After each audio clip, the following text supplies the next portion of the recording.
So we're here looking at the Monarch Knapp. I'm not going to take it apart and clean it up yet, but there's been some question about the motor and its originality, and the age of the fan, and got some really good comments. Thanks for commenting.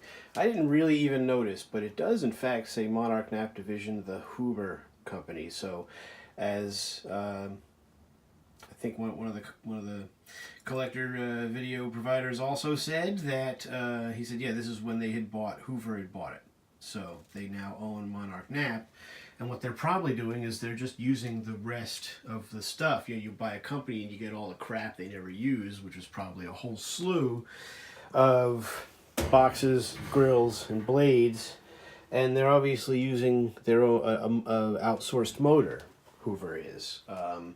But I think the old on Monarch Knapp box fans, Monarch Knapp, they made their own motor. But this is Hoover building fans out of what was left of the inventory. I think that's what's going on here. And I'm going to try to do this without getting the shadow in the way, but the wiring is definitely kosher. It's got all the metal clips.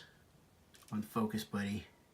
It's got all the metal clips. It's clean up to the switch box thing for the Omni control dealy, whatever, with the clips right down to the cord. So I believe that this is the original motor. The other thing I did was I did a little research. I was looking at Tory the Fan Man's video. He has a Hoover box fan with the 5-wing blade, and it's got this motor on it.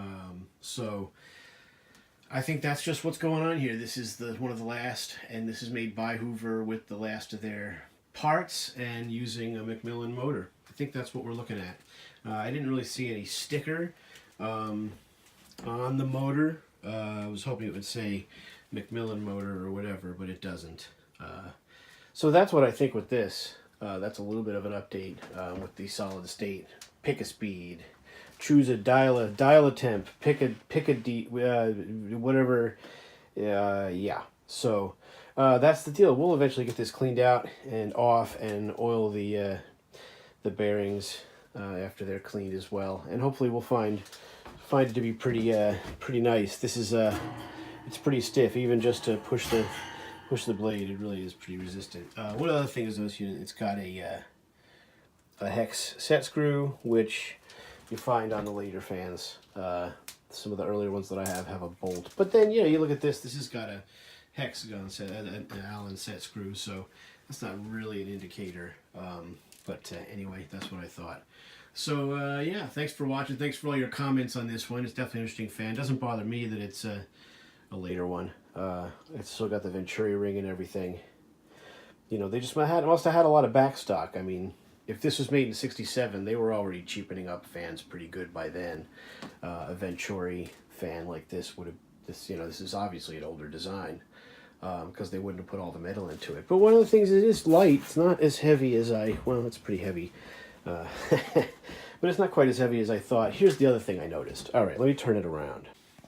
The other thing that we notice is that the mount for the motor, the brace or whatever, I don't know what you call it, fan mount, is this pressed piece. And on the early ones, it's like 2 bars of metal this way and then 2 across, and the motor's mounted to that. But this is more of a, a later style motor plate. It looks like a combination. It looks like really if Lakewood and Galaxy Fasco had got together on their design, because it's like facing backwards, but it's the same shape as the Lakewood ones. I don't know, it's interesting anyway.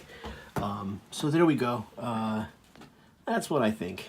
And we'll get it cleaned up eventually and see what it looks like. And there you go. Thanks for watching.